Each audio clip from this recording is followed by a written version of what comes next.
It's a win Monday for Munster. I'd say the atmosphere in the Munster camp on the way home from Franklin's Gardens would have been sensational, Alan. Really pleased with a win. I think to get the win over there, but I think the second half wasn't. You wouldn't. You enjoy the defensive effort when you have to dig in. But I think the bigger picture is a lot of mistakes and errors, and the discipline was poor. 18 penalties, but a big positive is a win. You know, given where Munster were at the start of the season, I think they dug in. They showed a lot of grit and determination. And Yeah. I know Graham Rowntree said this after the game, and it isn't just coaches speak. When you have to put in a hard shift like that, it does make you grow as a team. There's a lot of backslapping, and you can go around the dressing room afterwards and say, we were under pressure here and we never gave in. And they need that kind of a day as well. It's not the worst thing in the world that could have happened to them. No, because there was a lot of credit given to Munster after the Toulouse performance, and I just wasn't sure if it was too early for that credit. But they backed it up in all the ways they need to back it up with. Like, it wasn't quality that they showed in terms of ball handling or even decision making in some instances. It was sheer grunt. Now, they were fortunate a little bit a couple of times with some refereeing decisions, I thought. Quite fortunate. Could have been a penalty try. Should have been. Should have been a couple more yellow cards. But absolutely. But I think the referee was shocking for both sides. I don't think he was making decisions to kind of penalise one or the other at any time, and even at that time, just lost control. Yeah, and it got dangerous. It got narky. Yeah. And the row that happened was. Did he deal with the scrap properly? No. I think Dave Ribbons caught John Ryan around the neck. John Ryan, genuine. There was two guys kind of two guys fighting or pushing or shoving with Jack O'Donoghue, Ludlam, and that's where it started. And then and Augustus, the number 8, and then Dave Ribbons joined the second row. He's a big man. John Ryan just kind of walked in to kind of separate guys, and he gets an arm around his neck. He gets launched onto the ground, and he has two of them. They're putting the elbow down his neck. Yeah. He's getting kind of this down and straight into the face. That really, really is wrong what happened there. And he was an innocent bystander. He didn't run into the join in kind of going punching. He was actually breaking it up. That's a red card. For me, I think Dave Ribbons was shocking what he did. The way you to grab a player around the neck like that with an elbow, his hands are down by his side. He's not throwing punches. I think it was absolutely disgraceful what he did there. The Jack O'Donoghue, Ludlam, people can defend themselves there, but there's two of them on one there as well, and Jack O'Donoghue, he didn't handle that. Matt Proctor runs from about 30 yards, launches straight in on top of Keith Earls. Keith Earls was joined it, but he's getting somebody off his player. So Matt Proctor should have got a yellow card as well. Straight away, I spoke to the referee yesterday, and he said, first thing I would have done was I would have binned 13 from Northampton and say, you're gone, now I'm going to have a look at it, because the way you joined that, there's no point even having a chat about it. You're gone, yellow card. And I think Ludlam and Ribbons, Ludlam felt a bit you're scragging guys there, but when you join in, when it's 2-on-1 there, and like John Ryan is pinned onto the ground on his back, and only Mike Haley joined in, they're choking him practically. So look, I think that was wrong, but the ref for both sides, in fairness, he got the first probably 20 minutes of the game right, and I'm not saying all these decisions, but I think he panicked. Munster could have had more people in the bin. So for any listeners, I'm not saying he screwed Munster here. No. I just think he lost control. Some of the decisions for both sides were like, oh my God. And never got it back either. But and Munster gave away 18 penalties. You could easily take 3 or 4 of them off. There was a couple of breakdown poaches. Tygmorn comes through them all, penalised. Gavin Coombs, another one, clearly on the ball. Mike Haley, clearly on the ball. And he gave it again, said no clear release. Mike Haley wasn't the tackler. And he can come in and poach. But okay, so I thought the benefits they started really win, well. Right? The benefits of that win are that everybody is really, really sore, but they've all stood up for each other together. Yeah, and the conditions were horrendous as well. So it was lashing rain, it was freezing cold, there was a wind there, so it was hard to play and do what Munster wanted to do. So they had to really dig in. I thought they started the game really well. Their shape, the space they were getting, the confidence they showed. And so lots of positives. But you look back at the game, turnovers, particularly after half time, they got into the Northampton 22 a couple of times and forcing a few passes, being a bit too ambitious, not catching the ball when they should, putting the head down, being direct.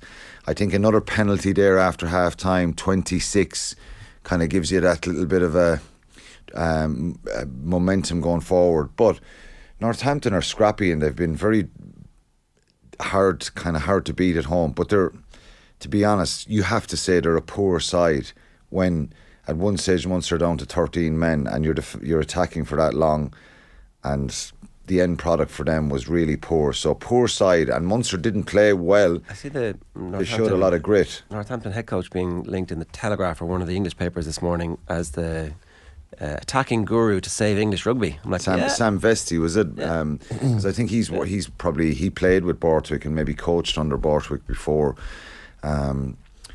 Their attack has been good, and that's the kind of the way they were being built before the game. There was two sides who have changed the way they play and throw the ball around a bit, but Munster put immense pressure on them at the breakdown. But it's a strange one with Munster. You kind of criticise, you're kind of giving them credit for Toulouse and not. I'd be much happier this week than I'm very glass half full this week. Yeah. You're seeing the glass half empty.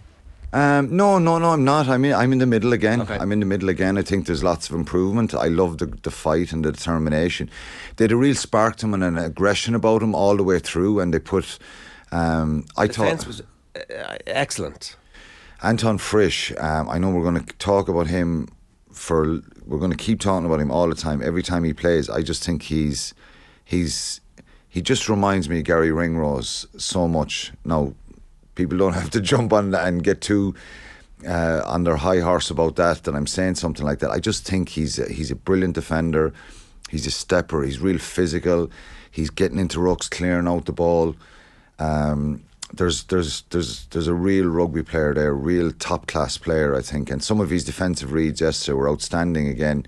And there's strength and depth beginning to emerge from like the injury crisis of the last 2 years. Finally, players who've played a load are actually maturing. It just feels like there's a lot to like about this team at the moment.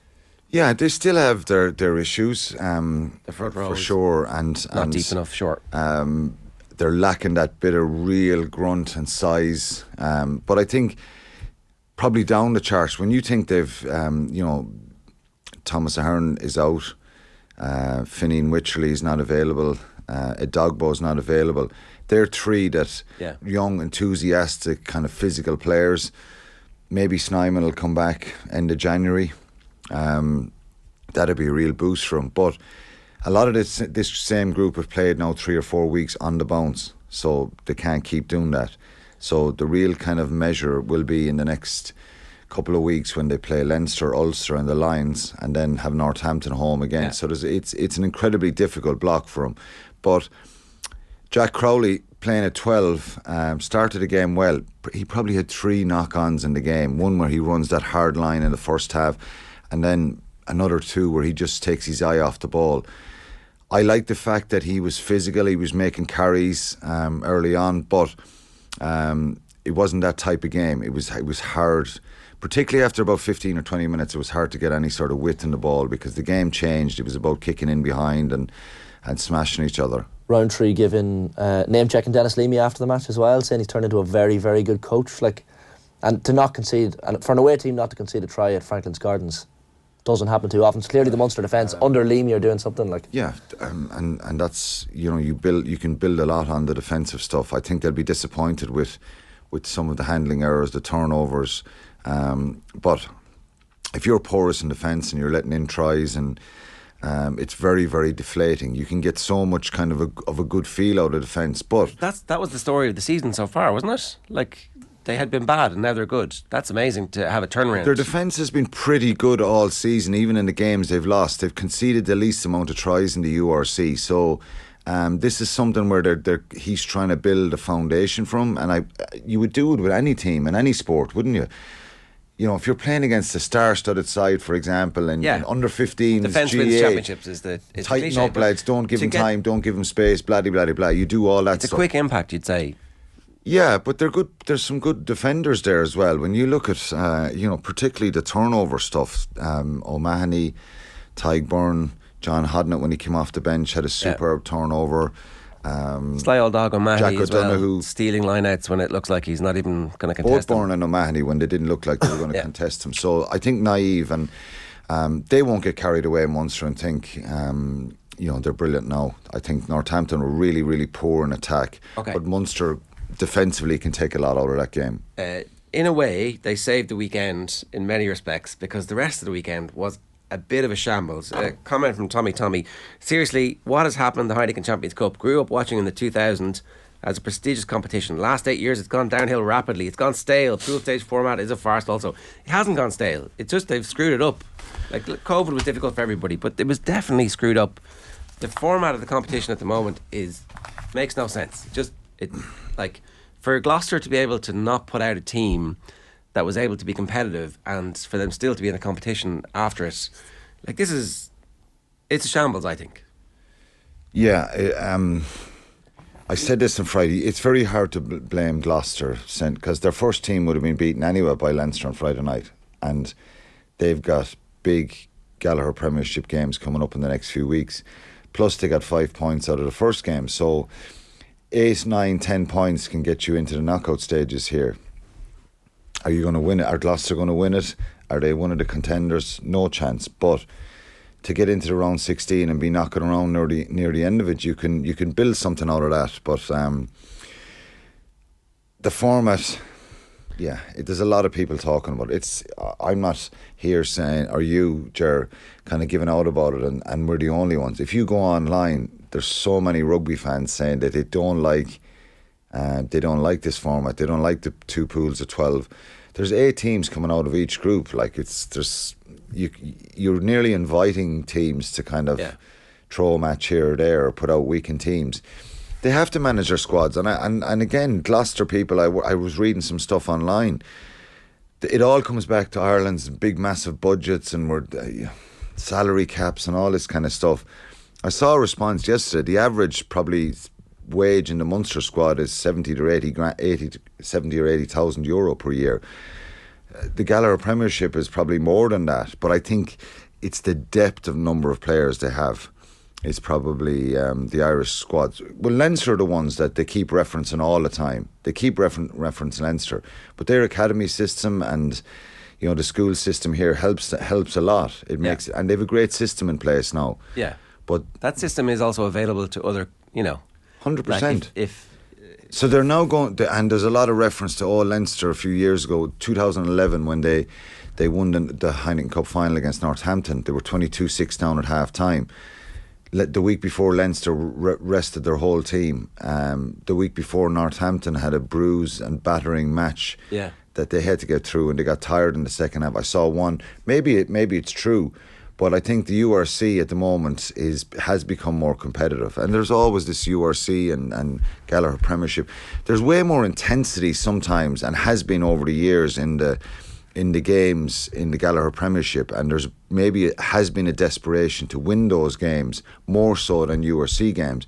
That's changing a little bit now with the South Africans in. It's better, we all acknowledge that, but quality wise, Rog said in 2007 for us going to 2006-07 going to Leicester, and we were all freaking out at him, where he basically said, I don't know what people think the English players are Celtic League better than the at the Irish time. players. Yeah, stuff like that, and we were there. Jesus Christ, we're going to Leicester, to Welford Road, like at the weekend. Hello, and then he kicks the winning penalty from outside inside our own half, and after the game he's like, "Well, I told you so." But if we'd lost the game, we would have been given out to him. But look, that debate goes on, and it's difficult. And COVID, I think, really impacted the English Premiership teams and made it difficult for them. Obviously, I think having the IRFU here behind the provinces here helped the situation, the government, all that kind of stuff. Yeah, but they got help as well in the UK. But they're going to give Finn Russell $1 million a year to play for Bath, right? That's the rumour at the weekend. Yeah, Is that a good? That's the owner of Dyson who can put his hands in his pocket like that. Is that a good use of resources though? Come cry at me about how well you're managing stuff. Sign 10 great young players and build a squad, or lash it all into one guy. And will Johan van Graan even know what to do with him? I don't think so. Whatever. I have limited sympathy for Premiership rugby fans whining about other fans enjoying rugby. Isn't it incredible though that they're focusing on Irish players, resting players, and all this kind of stuff? Yeah, that's the reason. These are English teams who have steeped in living in history. their heads rent free, Quinny. It's there's a little bit of that, Shane. There's a little bit of that. It's Well, let's talk about you mentioned Rog, and at half time, I saw the score and was like, oh my God, what the hell's going on here with I'm Ulster? thinking it's going to be something like Leinster had lost her the night before, that it's going to be 50 or 60 points here, and it's 29-0 to Ulster, to La Rochelle at half time. Everything else Ulster touched went wrong on them. Their discipline was poor. They kept turning the ball over, losing the ball when they tried to do something themselves. They seemed to be all over the shop. I know we were talking about the travel the week before. They just get into their heads again, really. I always think, me as a player, would I have liked to be going from Belfast down to Dublin? No, it wouldn't. But It's lack of fans, really, isn't it? Like, yeah, well, that seemed to and look, McFarlane I was think they suggesting. have a legitimate argument to say, well, we haven't been treated the best here. But what we're forgetting in all this decision, the decision that was made Friday evening, it was made at that point, and at that particular moment, the Kingspan Stadium was not playable at that time. Wake up Saturday morning, and it's heading towards being playable. There's a change in the weather; it's milder. Could they afford it to wait it? Who's making that decision is the question. And so It's the referee and the EPCR. The referee was there, Luke Pearce. If he's asked the question, is the pitch playable at the moment? It's either yes or no. It obviously wasn't playable. Surely you have modern. the CEO then of Ulster Rugby, Johnny Petrie, who's tweeting, and he's a presence online, basically saying the following morning that it's playable. The pitch is playable. Should they load it up the buses again and headed back up the road? Sure. Maybe. You'd imagine modern weather forecasting would tell them, right, if it's 65% playable on the Friday, and we know what the forecast is going to be, it's going to be X percentage. Like, you need to agree which meteorologist you're following. Well, this is going to happen again and again. The Irish Times are saying Ulster need to explain themselves. Ulster are saying the EPCR need to explain themselves. All in all, right? It's not a great look when you can't host your own It's games. very because of weather. easy. It's very easy to blame EPCR here and say they messed them about and they weren't treated fairly. That we don't know. Like, there's protocols in place here that would have been adhered to. If your ground is not available the day before, Yeah. we have to move to an alternative. There's no point in coming on Saturday morning saying, No. "Oh well, the weather has changed." They should have been bashing heads, and I'm sure they did. And there was a lot of resistance out of Ulster. They were resisting heavily Friday night, I was told. But if the protocol says, well, 24 hours before kickoff or whatever that is, we don't know exactly. We'll try and find out exactly what that protocol is. Well, I'm sure EPCR haven't done anything that's not down on paper No, here. it's So in their at the end interest of for the the day, game absolutely. to be Like, in it's the Belfast easy with thing, and fans. it's wrong to just blame them. You can't just turn around and drive back up the road and say, oh, Saturday it's playable. There's logistics here, there's insurance, there's stewards, there's road policing, there's all kind of stuff. It would have been all in place for Belfast, but Dan McFarlane was very strong on it. So look, it'd be great to hear a little bit more and get the specifics from all of Ulster. I do, Leinster were in a situation last year, Ger, with the Montpellier fixture, and we were all saying, "Oh, the points shouldn't be awarded to Montpellier." But afterwards, I went and I looked, and EPCR they could have allowed a change, but they weren't wrong on what they did, given what was down on paper and what all the clubs signed up to. They signed participation agreements here, and this would have been down in black and white for Ulster as well. So it certainly wasn't ideal. You feel they've just got a raw deal with the weather in the last 2 weeks, Ulster Rugby have. Yeah, and in fairness, that might be true, but the performances... Correct. Like, we have to talk about Ulster. This is shocking what's going on. Yeah, I think it goes Now, back to that second half in the RDS. The two losing bonus points maybe get them a little bit out of jail, and maybe that's a turning point for the season. So before... And McFarlane seems like a really good coach. Well, they've got to go to La Rochelle next, so let's look at it. They've 2 points. 2 brilliant points given where they were at half time. Rogers going home probably deflated and a bit angry that they didn't get the bonus point and they didn't kick on for sure. Ulster will feel, yeah, we got 2 points here, but they've got La Rochelle next away. Really difficult for them. Who knows? And then they've got Bath at home, or Sale at home, the last game. 7 or 8 points is getting you into that, possibly getting you into the round 16. Is that any good to Ulster being away? They'd still prefer to be there than not be there, but the way they play and the quality that they show at times, they're too good not to be, but they're not consistent enough. And you're talking about that bit of steel. Sometimes you feel that collective is not. It's less than the sum of its parts. Yeah, sometimes. They're very talented. And that was a good team. And I thought it was very hard. I felt sorry for Ian Henderson the other day because he got frustrated. He kept giving away 1 or 2 penalties. He came in from the side on a line break, ended it up in the bin. But Treadwell's not starting. Can't get in the team after his great summer. Well, I don't know what happened. I think he may have paid the price for the week before over in Sale. Carter and Alan O'Connor were in the centre. I think Alan O'Connor, he offers that bit of fight and that bit of aggression, and he's very physical. But overall, I think the turnovers and the penalties, they'd given away 15 penalties. Munster gave away 18.